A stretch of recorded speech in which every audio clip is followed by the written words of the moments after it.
मंगलमयता के साथ तुलसी की राम कथा, टुकड़िया की ग्राम गीता, इस मंगलमयी दो ग्रंथों के आधार पर चर्चा करते हुए हम सब लोगों ने कल के सत्र को विश्राम करा और प्रातः काल से हम सभी दर्शन कर रहे हैं इन 3 सीढ़ियों में से पहली सीढ़ी मानस का।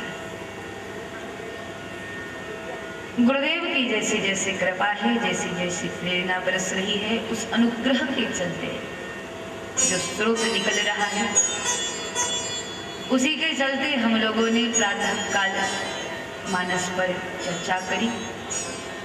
मन की मलिनता को देखा कि कैसे वो मंथरा बनता है, मन का मालिक के चरणों में लीन होना देखा तो कैसा जीवात्मा महात्मा बनता है, उसका दर्शन हमने किया। मन की मलिनता को मिटाने का क्या उपाय हो सकता है, उसको भी हमने सुबह बोला कि गुरुदेव के सानिध्य में बैठने के बाद धीरे धीरे मन का अंधकार, चित्त वृत्ति का मेल छट जाता है। उसी के साथ मन की मलिनता को मिटाने के और भी उपाय हैं।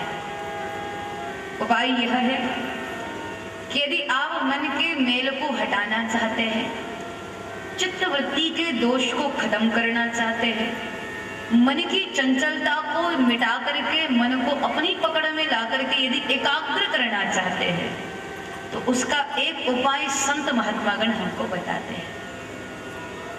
भारतवर्ष के जितने भी संत रहे उनके जीवन चरित्र पर यदि आप अवलोकन करो तो आपको पता चलेगा कि वो किस ढंग से जीवन जिए।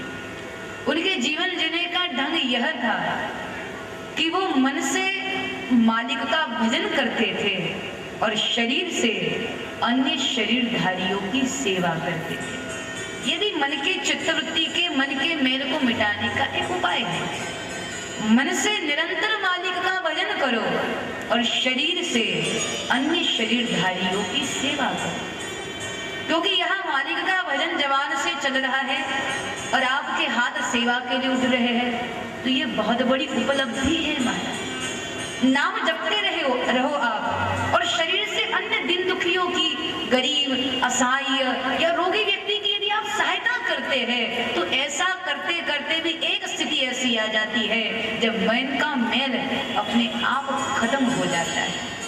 भारतवर्ष के जितने भी संत रहे उनके जीवन की घटना यही रही। मन से भगवान का भजन करते रहे और शरीर से अन्य शरीरधारियों की सेवा करते रहे।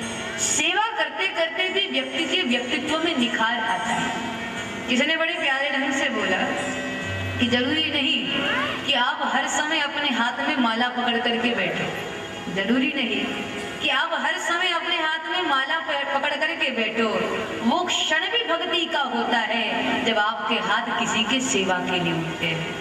तो यदि आप अपने हाथों से सेवा कर रहे हैं और मन से मालिक का भजन कर रहे हैं तो ऐसा करते करते भी मन की मलिनता एक ना एक दिन खत्म हो जाती है। मन चंचल जो है वो लीन हो जाता है मालिक के चरणों में।